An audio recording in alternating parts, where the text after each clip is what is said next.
You're listening to the Business Communicators. Speaking of positivity, Thomas, the birthday boy, we posted this on Instagram last week. You turned what, 21 years old? Is that right? No, I blew past 21 quite a while ago. And, thank you for all the birthday wishes from everybody I got in all the respective channels. Some of them are listeners, current listeners of our podcast, and some of them are future listeners of our podcast. So thank you from the bottom of my heart for all the birthday wishes. For Thanksgiving, I'm really looking forward to it. I keep threatening my wife, saying that we need to have a sugar-free, carb-free, low-fat Thanksgiving diet. And she kind of looks at me like, really? And I'm like, no, if we even think that way, we're going to have different issues. Calories do not count on Thanksgiving. That's a fact. Absolutely. They don't count a week before Thanksgiving through Christmas. True. Are you kidding me? We've had the COVID-19. Now let's add the holiday 15. the COVID-15 was just practice for the holiday 15. But no, the birthday was good.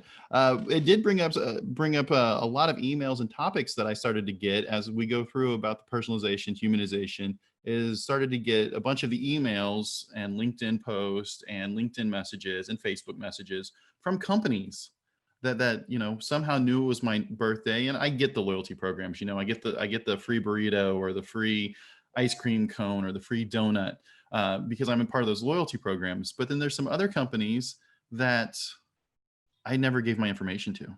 I never gave my name to.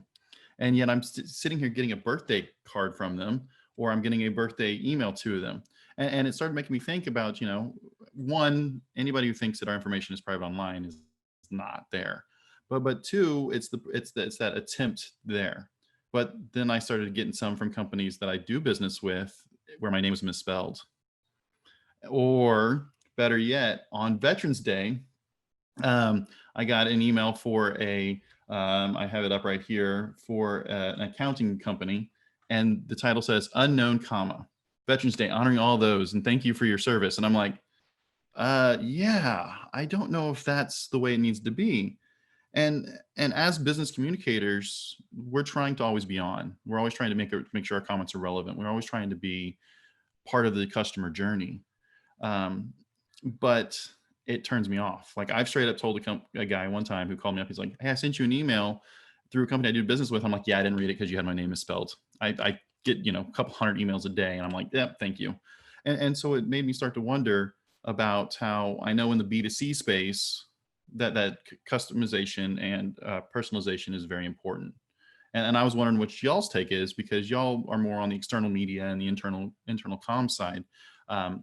What's y'all's thoughts on that? Would y'all be completely offended that you're getting an email that your name is misspelled, or that your name is now unknown?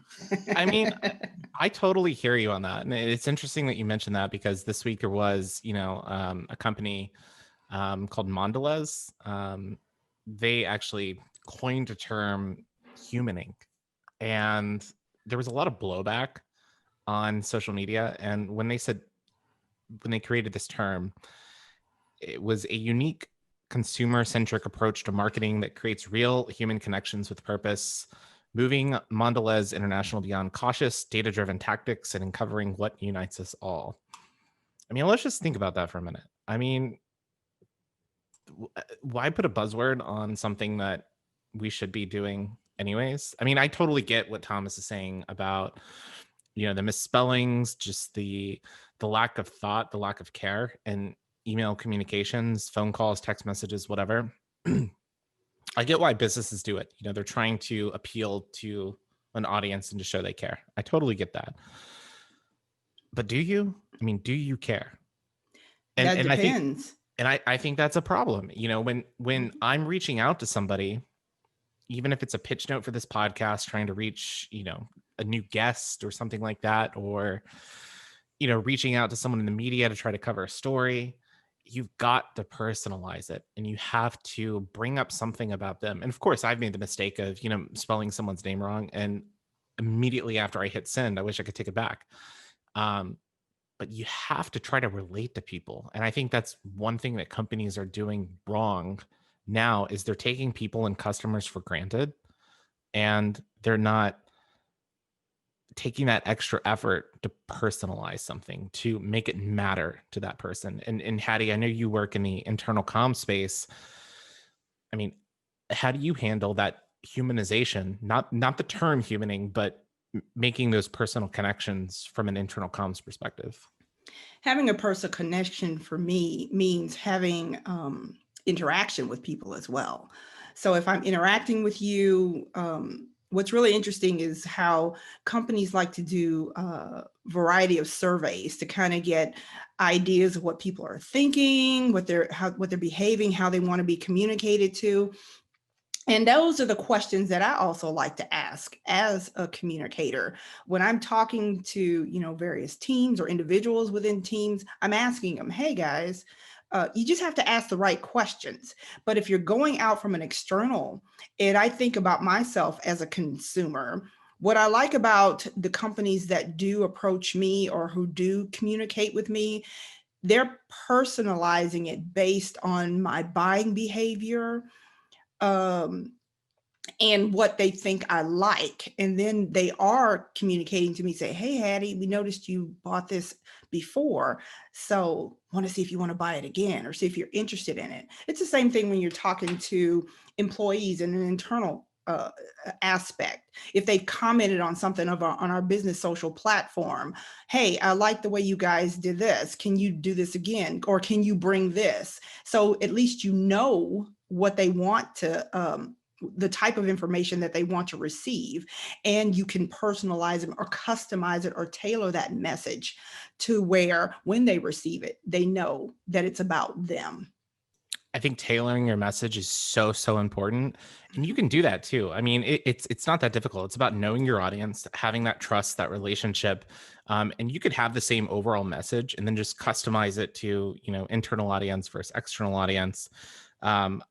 I think sometimes my frustration is when people reach out and you can clearly tell they don't do any research like ahead of time. For this podcast, for example, we absolutely love it when people submit pitches to us to come onto the show. We've had a few people that have submitted pitches and have come onto the show, and it's been great. But we've also had several emails over the past 3 seasons of people trying to pitch an appearance on the show, and it just doesn't make sense. And it's like, are you just cold emailing every podcast that has some sort of conversation on business, or have you actually listened to our show? Because if you listen to the show or even just read the summary of the show, you would know that this pitch has no relevance to what we discuss. And it's the same thing, with LinkedIn. I get a little bit frustrated with LinkedIn at times because of the in-mail and those direct messages. I mean, they're not personable, and you can tell when someone's just copying and pasting a pitch note. And I think sometimes timing matters. Obviously, like our company, Hattie and I's company, it's going through layoffs right now. And there was a colleague of mine who sent me one of those standard form notes via LinkedIn, and in the form note was saying, we understand layoffs are coming at your company. Message me for more information on how we can set up your financial future. And it's like, I don't know, just think, put in that human touch, put in that extra effort. I don't know why in this, digital age, we've gotten away from that. Is it just laziness, Thomas? I don't think it's laziness. I think it's more as we go through the digital transformation and companies going through digital transformation, thanks COVID, is a lot of the automation and the AI that takes place.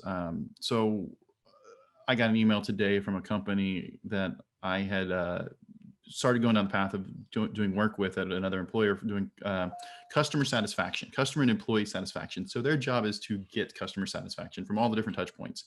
And they know my name. I have some of their people on my I have their personal cell phone numbers in my phone. And today I got an email from them with my name misspelled. But it wasn't just from their database. It was from a database like 3 or 4 other companies. So there's a lot of that buying and selling and trading of the information in the back of it. And so to your point is we rest on our laurels. We get to the point to where, oh, this is automated, so we don't have to think about it. But we talked about the timing of it earlier is about, hey, when the Astros won the World Series against the Dodgers, imagine if an ad went out that said, congratulations, LA for winning the World Series, even though they didn't win.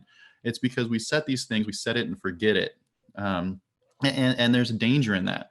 But I want to come back to this article, because in 2016, I saw an article about how communicators are really good at selling communications and creating new jargon to make us sound smarter and to move through it. We talk personalization, we talk omni-channel, we talk multi-channel, we talk everything. At the end of the day, really what we're trying to do is deliver the right message at the right time to the right person in the right medium.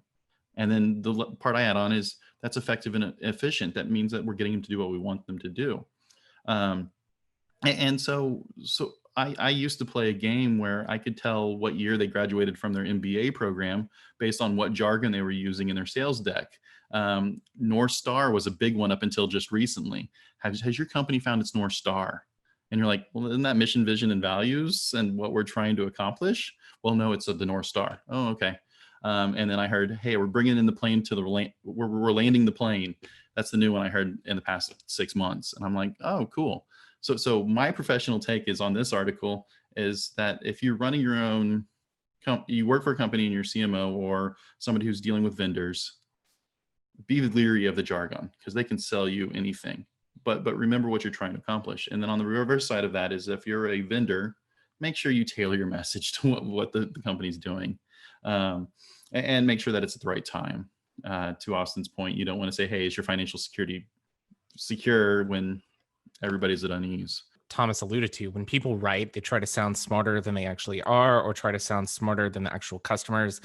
I've told the story before, but several years ago, I was doing a video for National Engineering Week. And we had these new hires that were engineers. And I asked them a simple question: what is engineering? And they were trying to give me the most complex answers they could because they wanted to sound smart. They wanted to look intelligent on video. And I told them that their answers were horrible. They weren't authentic. They weren't real. So I told them, all right, pretend that you're talking to a group of kindergartners. What would you tell them? And then once they had that mindset, they were able to give me creative answers about what engineering is really like. And I think that video helped engage a younger audience. And I think it was more effective. But when it comes to jargon and writing, I know that you took a course last Friday that was on, smart brevity. I mean, what are your takes there? I'm in full agreement. First of all, in my mind, you have to know who your audience is.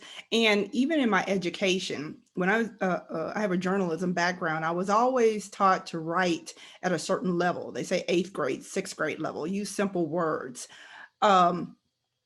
And what I like about the course that I take is it's about being smart, using muscular words, eliminating and cutting unnecessary verbiage, and capturing people even in your headline. Strong headlines, tell them why it matters. Whatever you're telling them, tell them why it matters, and then tell them what's next. Use bullets, bold, muscular, vivid, be vivid. But the main thing is to understand your audience, who they are, what they need to know, why they need to know it. If there's something they need to do, what do they need to do, and end it. If there's more detail, link it out. Link to more details somewhere else. And if they're curious, if you've captured their curiosity and you capture their attention, they'll go to that link and they'll read more details about what it is you were speaking of. And I actually love that, the simple way. I really dislike communication where you use words that are bigger. Half the time people will put them in a communication. They don't even know what that means because I have to go back and ask them. Absolutely. What exactly were you trying to say? What do you want people to know? But that's incumbent upon us as communicators to be proactive in doing that, just like you did with the guy with the video. And he said certain things and you told him, hey, no, that exactly what specific do people need to know? 100%. I mean, you've got to keep it simple. Don't overthink it. Don't fake it. At the end of the day, authenticity matters. I'm going to quote something here. It's from Albert Einstein. So if you can't explain it simply, then you don't understand it yourself. Meaning that, you have to be able to explain it. I think Austin's example is pretend like you're explaining this to a kindergarten. Teach me as a neophyte who doesn't know how to do it. Personal story. My undergrad is in public relations. So I learned how to write, in the Associated Press, the inverted pyramid style, less is more. And then I went back to school to get a master's degree in health services research statistics. And so I went from writing journalistic style to writing academia, statistics, measurement style. I'm still trying to forget all the stuff that I had to learn how to write in grad school, where more was more. And you had to, put little asterisks and explain what your p-value was and all the nerdy statistic stuff that comes with it. So pro tip, if you're thinking about getting a degree in statistics and communications, do your statistics before your communications. Just pro tip, because writing will be really challenging after you're learning academia writing style. I did horrible in statistics in college. So anything with numbers, that's not me. Well, I try to keep in mind more than anything else that people's attention spans are really, really short. And if I don't get that who, what, when, where, how, and why in that first couple of sentences, I'm losing them. And it's true, we lose them. Yeah, absolutely. And that's why you're starting to see, so much success with video and short form content. Quibi, they had the opportunity, as we discussed a few weeks ago on the podcast, they couldn't capitalize on it. But there's a reason why apps like TikTok are taking off. It's because people can be entertained in 60 seconds or less. And that's the amazing thing as storytellers. So again, be smart about it. Know your audience, as Hattie and Thomas said. Keep it simple. Make sure that the message is clear, concise, and that you're giving them a call to action. That's so important.